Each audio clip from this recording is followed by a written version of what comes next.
Sebelum kita mulakan, marilah kita subscribe, like and share agar kita dapat berbagi manfaat kepada orang lain.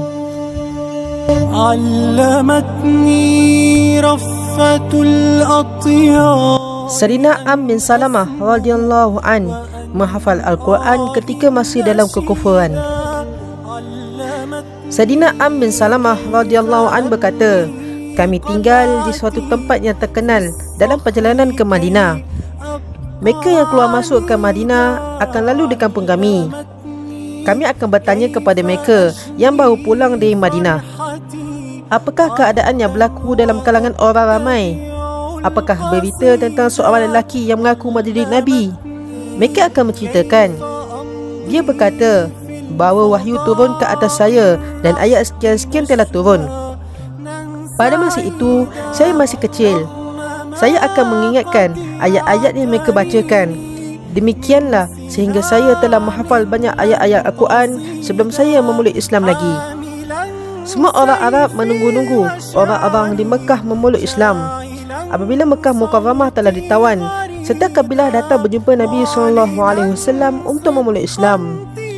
Ayah saya bersama beberapa orang lagi sebagai wakil bagi pihak kabilah kami telah turut pergi berjumpa Nabi SAW.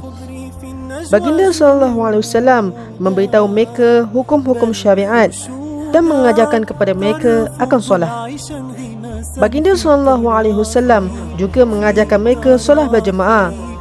Baginda SAW bersabda, sesiapa yang lebih banyak mengingati Al-Quran daripada kalangan kamu, maka dialah lebih afdal untuk menjadi imam.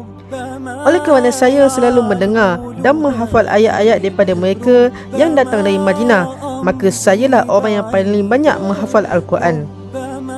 Apabila mereka mencari, mereka mendapati dalam kabilah kami, sayalah yang paling banyak menghafal ayat Al-Quran, maka sayalah yang dijadikan imam. Pada masa itu, umur saya antara 6 hingga 7 tahun. Apabila ada perjumpaan ataupun solat jenazah, maka sayalah yang dijadikan imam. Keterangan daripada kisah ini adalah, ini ialah kesan kecenderungan dan minat semula jadi ke arah agama. Dalam umur yang begitu muda dan masih belum memeluk Islam, beliau telah menghafal banyak bahagian daripada Al-Quran. Cuma terdapat perbahasan mengenai masalah menjadikan kanak-kanak sebagai imam. Bagi mereka yang mengharuskan perbuatan itu, maka tiada apa-apa kemusykilan bagi mereka. Namun, bagi mereka yang tidak mengharuskan atau tidak membenarkan perbuatan itu, maka mereka berkata bahawa Rasulullah SAW memerintahkan kepada orang yang pergi berjumpa dengan baginda SAW sahaja.